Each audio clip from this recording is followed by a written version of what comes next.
Welcome to this very special show. Magic Bricks and ET now present Dream Homes, the guide to buying a home. I'm Faye D'Souza. Thank you so much for tuning in. Over the next half hour, I have this wonderful panel of guests, and we're going to try and answer as many questions as we can, whether it's the tax, the legal, the construction, or the fundamental ideas behind investing in real estate and buying a home. Now, what we're going to do is also put a Twitter handle at the bottom of your screen. If you have any questions about buying a home, feel free to get in touch with me. It'll be my pleasure to answer your questions on the show. I'm going to do a quick round of introductions before we go any further to our wonderful panel. Mr. V. Suresh is Vice Chairman of the National Building Code of India. He's also former CMD at HUDCO. Jayashree Kurup is the Head of Content and Research at Magic Bricks. Vaibhav Sankla is the Director of H&R Block. He's our tax expert on the panel this afternoon. And of course, Atulya Nehra joins us from Delhi. He's the founder of Atulya Nehra Consulting. He's our legal expert. I will start with Mr. Suresh. If I were to ask you to name three things that are the most important in your mind when someone is buying a home, what would that be? So the most important aspect is your particular building which you want to buy, you got to ensure that it has got all the right approvals in place. So what you should look for is all the approvals from your either municipal corporation or a development authority or whichever be the agency dealing with the building control. You do have a building permit. Now that's the most important aspect. So that building permit aspect would cover the local regulations would have ensured those requirements are already complied with. Very important. So before you even sign in your initial papers, please ask whether I can't be sold at 18th floor when I have approvals only up to 15th floor. There are a large number of people who have invested in castles in the air, in the sense buildings beyond the heights which are permitted. So therefore, very important to deal with that particular. Show us the document. All statutory approvals from fire authorities or the environmental impact assessment, depending upon a large development project, if it is going to be there, you have to ensure that all the approvals, which they call, which will lead to a commencement certificate, which if I may use, a building permit will be given by the authority to say that this particular building plan, in terms of the areas, into the heights, into the parking, all those statutory things are available with you. Let me bring in Atulya here. Atulya, a lot of times when we book an apartment, it's in the pre-launch phase or the launch phase, and the builder will turn around and say, we haven't gotten those many approvals right now because we've not reached that phase of construction. So from a legal point of view, name the three things that you think are most important when I'm booking a flat. What would those be? Three important points. What I should consider is, one, I should have the land title in my favor, me as a developer. Second, I should have all the approvals in place. These are most important. And second, when I start this relationship of buying the property, the first money which I should give that in form of check and should have a proper receipt to it. Right, the so land title should be on the developer's name. You have to make sure that the land title is clear in the hands of the builder. You have to make sure that he has all his approvals, and if you're wondering what that approval list is, it tends to differ from city to city. I know that the lists are available on the Magic Bricks website, so you can access it on the Magic Bricks website. And of course, make sure that all payments you make are in check. I'm told that we have questions to answer, and I know that question is going to overlap with what you're going to add, so we're going to try and answer as many questions as we can. Let's take our first question on the show this afternoon. Hi, I am Amol Morankar. My question to the panel is, what are the documents and formalities required while buying a property? Jayashree, I know that you've collated a lot of this right now. So there are various lists of things to worry about. There's, of course, the construction permits, the land permits. There's a list of documents that the home loan provider is going to ask me for. So what sort of things should I put together before, buying a home? Firstly, Faye, you must remember that you must have your own bank statements. You must that's important. That is how the lender assesses how much loan you can avail of. The second thing is that you must have your PAN card and your personal documentation. Make sure your entire KYC list. The entire KYC list. Keep that in mind. The next thing is that he will ask for the land document. If you don't get the developer's documents in place, your loan process will be delayed, because the bank is not going to lend to a property where the title is not clear, where all the approvals are not in place. Does it help for me to find a building that's pre-approved by the lender? Yes. It is. In fact, everyone, whether you need a loan or not, I'm sure Vaibhav will talk more about it, but if you, whether you need a loan or not, it's good to go to a lender, because the lender does a due diligence. Many people do the due diligence themselves. If you're buying for, say, 1.5 to 2 crore or more, it's worth spending that 5,000, 8,000, 10,000, whatever, because at least it's ensuring that you're buying a safe property. And the top three lenders are really finicky about their paperwork, aren't Very they? finicky. Yeah. And I think a lender's document is very important, because they get it valued. They know, you know whether the money you're paying is within the range, because if it is too much, the lender won't take that as the right value. So these are all things these are foolproof checks that anybody can do. Right. But more than that, I think one important thing is that if you're very young, and your income is going to grow progressively as you go along, it's good to stretch yourself a little bit, but don't stretch so much that you're compromising your lifestyle. Actually, so normally on the investment shows that I do, we say not more than 40% of your take home should be all of your loans combined, including your home loan. Absolutely. So then stretch within that bracket. But make a provision that there are bankers. If you go to them and say, look, today I earn this much, as I go along, of course, my earning capacity goes up. So then lenders do take that into consideration. And of course, the other most important thing is your credit history. Yes. Take a look at it even before you apply for the loan. Maintain a good credit history. Youngsters tend to blow up, not pay the credit card bills. All that matters when you finally decide to take a loan for a housing loan. All that adds up. So be disciplined in your finances. It's important. All right, disciplined finances. Make sure your lender has a clearance, the builder has a clearance from the lender, and your credit history is really important. I want to talk to you about the fact that, like Jayashree mentioned, I might not need to take a loan, but there are several tax benefits to doing that. And right now, there are, preferential interest rates being allotted to women. So it does make sense then to take a joint home loan with your spouse, even if you don't need to, isn't that true? A lot of people know about the tax benefits available to them when they buy a property. So if the property is going to be self-occupied, the annual deduction on your interest payments is restricted to 2 lakh rupees. However, a lot of people don't know. What they don't know is even if they take a loan from their family members, let's say from their senior citizen parents, the interest they pay to their parents can also qualify for tax benefit. Even the processing fees paid to the bank, that qualifies for tax benefit. In my mind, that's a good enough reason for senior citizens to start charging interest from their children who borrowed money from them. So true. Then coming to the question of whether someone can consider taking a joint loan or buying a property in joint name. Spouse. Yes, almost always with your spouse.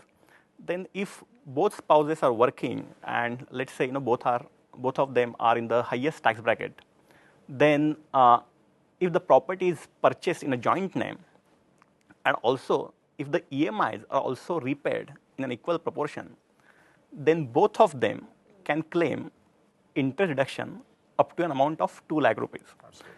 One important thing I want to mention here is, just because you add another family member, at the time of registration of the property, that by itself won't entitle the other family member to claim tax benefits, in terms of interest payments. It is very important that the other family member contributes to the EMI to be able to. How does one show this contribution to the EMI? Excellent. So I'll just give you one example. So if the other spouse is, let's say, homemaker, she's not working and she doesn't have financial resources. So even if the property is purchased in a joint name, the primary owner only would be considered as the tax owner, and he only would be entitled to claim the tax benefits relating to home loan.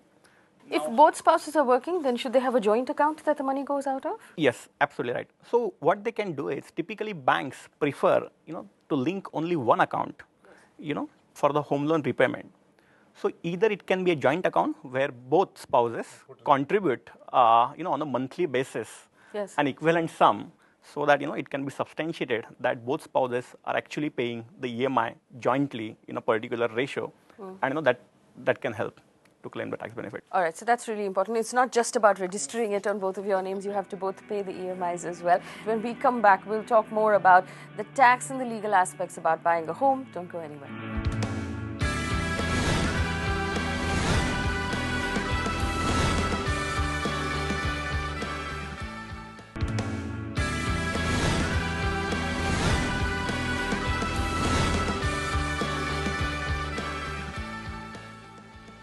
Welcome back. Magic Bricks and ET now presents the guide to buying a home, Dream Homes. Thank you for staying with us. We're talking about everything you need to keep in mind when you're investing in property or you're buying a home. I believe we have more questions from audience members we'd like to get through. Let's listen in.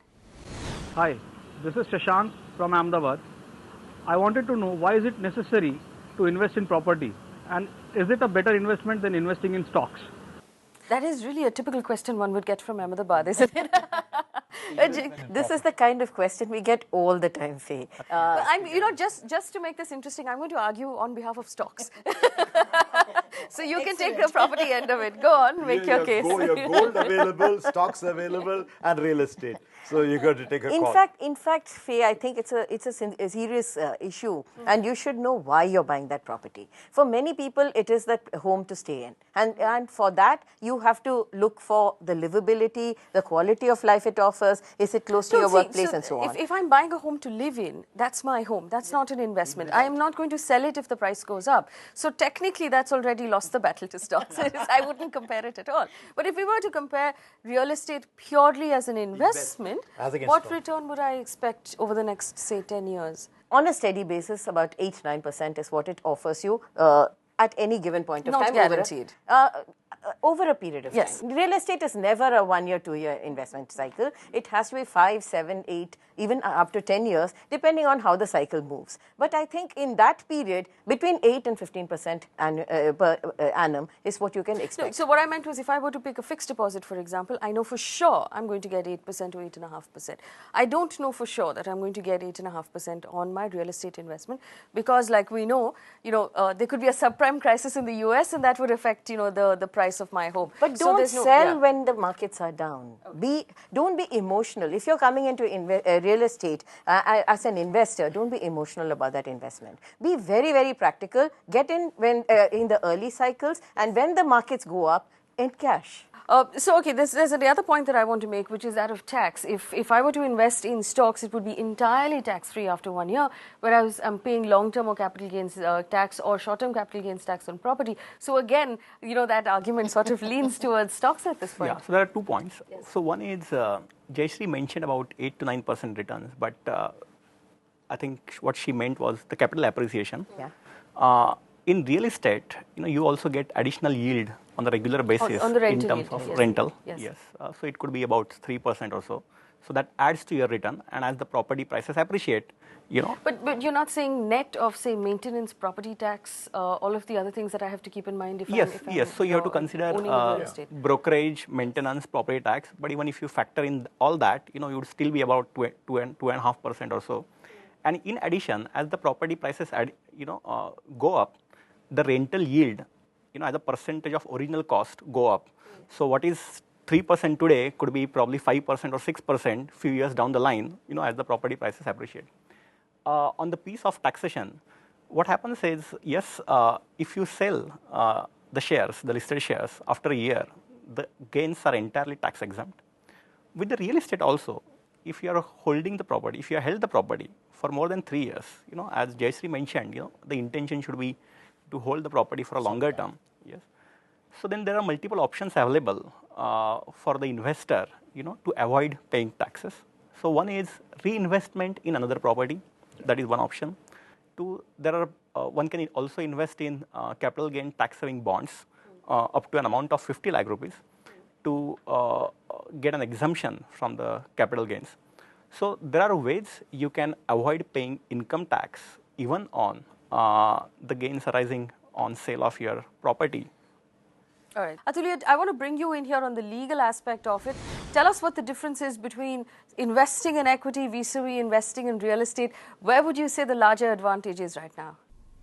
See, investing in shares vis-a-vis investing in real estate, these two things are very, very dependent on what kind of investor I am. Am I the first time investor, or I'm a regular investor who keeps on investing? Investing as in, if I have spare money, I'm going for real estate or I'm going for shares. If someone is looking at just an investment perspective, shares in comparison to real estate are more, there's more risk involved. In comparison to real estate, if your project has all the approvals in place, it is certain that, over a period of time, we're talking about say half a decade or 10 years, your value, the value of the property would increase much more in comparison to what it would give you in shares. And definitely real estate investment is more safer than investing in shares. When you talk about shares and property, it's not either or. They're not comparable investments, I would say. But you can cross-leverage and decide how much of your portfolio should be towards property and how much should be towards stocks and shares. So equity and real estate, sort of like apples and oranges, it's unfair to compare them. There's no reason why you shouldn't have a fruit salad. We're going to take a very quick break. We're going to come back and talk more about buying real estate. Don't go anywhere.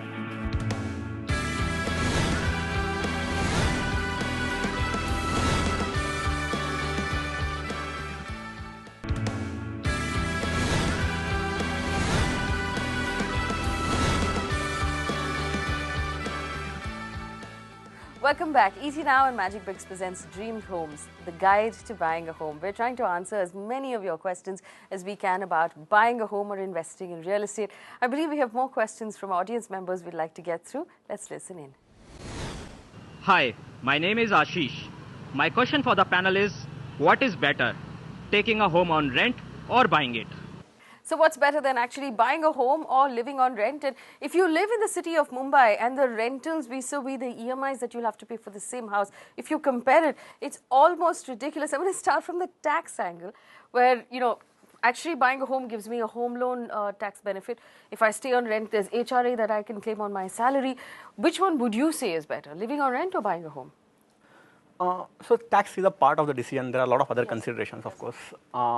So if you are staying in a rented accommodation, then you can claim HRA exemption.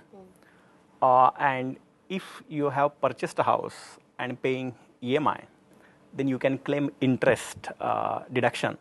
In addition to that, the amount of principal repayment is also eligible for tax deduction under Section 80C. Now, interestingly, we're discussing some time back, what you can possibly do is you buy a house, let it out, and then stay in a rented accommodation and maximize your tax benefits.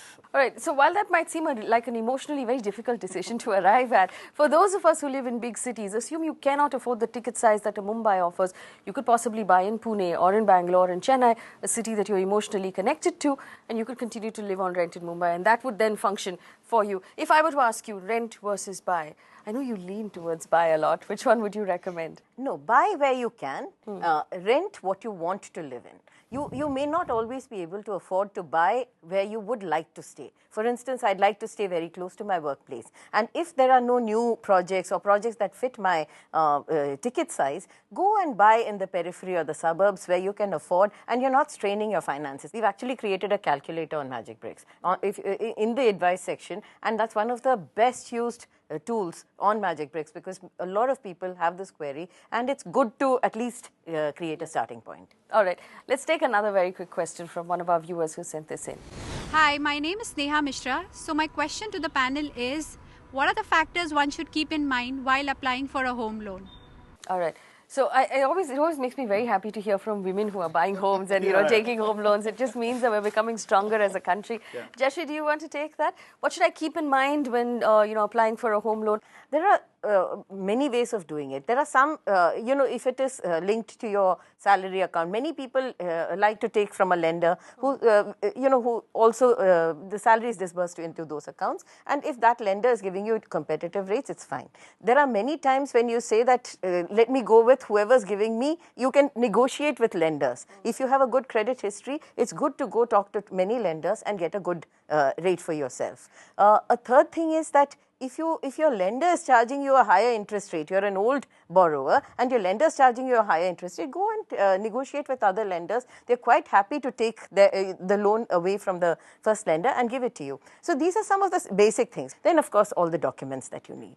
Of course, yes. One more thing that most important is you got to be sure that the apartment that you're getting over there has the right areas, because what is being claimed for payment is an important thing. What you get at the end is your carpet area or what is inside when you open the door. But then the larger areas that come along with that, the plinth area, which is a wall area, plus all the service area that comes over there, namely the corridor, the staircase, and other related ones. Super area. Now, that's Mr. an Suresh, important... as a customer, how do I measure? Because I don't know how to measure the carpet area of an apartment. No, so is there a way to do that? But you should at least be sure that what is the type of accommodation you're getting, even a 2-bedroom, 3-bedroom, am I getting a 1,000 square feet, 1,200 square feet? You should be sure that besides the approval, building plan approval, that which both of us, all of us are indicated, is also being sure that the amount of area you're getting. Now, the regulators will come in over there. Already it's come in many states. Now, they will indicate that you can tell only based on the carpet area or the particular one. And the remaining area that comes on adds on, which might be there as part of the costing one, but what you finally get is this particular one. So, she should be equally concerned on the nature of accommodation that you're getting over there. You're getting all that particular area being claimed over there.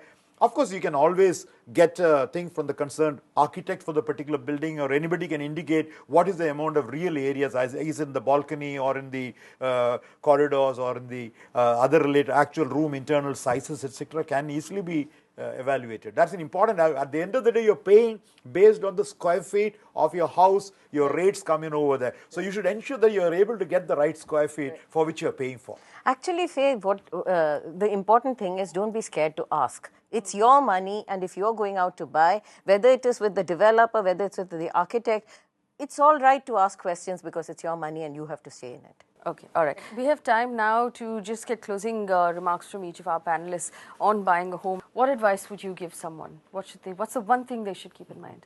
Yeah, remember the TDS? The TDS makes it more tedious. Well said. All right. And the good thing about TDS right now is there is an online format that I can use to make that payment. Yes. It makes it a little less tedious. Yes, less taxing, yeah. Mr. Suresh? If it's a first-time investor, most important, go for the right builder who has got good credibility in the market, good brand is available. Then the product that you get will not only have the right level of documentation, all the approvals, and more importantly, good quality and safety aspects brought into the product. Jayashree?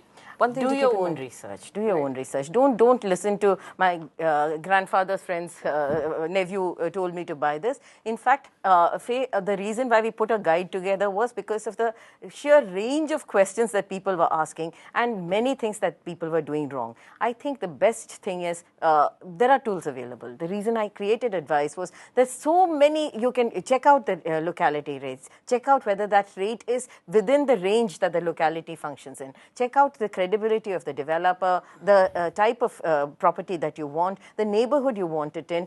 Check out whether it's close to your workplace.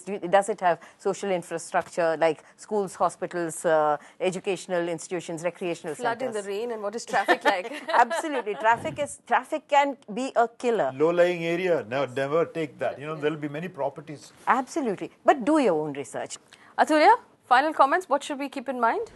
A very strong recommendation for the first-time investor is try to avoid soft launch or pre-launches. Invest in a property which has at least reached some basic level of construction. This is the first and foremost important thing, because when we some kind of construction has started on the project, you are at least sure that yes, the project would be delivered one fine day. All right, so we have to bring this to a close, but remember what we talked about, TDS. Make sure, of course, that your builders has a good reputation and a good track record of delivering good, solid buildings with a lot of safety in them. Like Jayashree told us, do your own research, spend a lot of time and money. This is your hard-earned money and your home we're talking about. And, of course, like Atulya mentioned, try and avoid launch and pre-launch phases. If you're buying a house for the first time, go into something that's already in construction so you can see what you're buying in the very least. And, of course, if you still have questions, I'm very pleased to announce that Jayashree, along with Magic Bricks, is working on a book which will be the guide to buying a home in India. That book will be out shortly, and we'll keep you, up to date on whether, when it does come out and where you can access it. But in the meantime, thank you so much for tuning into this show. All our panelists, it's been a pleasure. Thank you for sparing time. Atulya in Delhi, it's been a pleasure to have you on the show. Thank you so much for watching.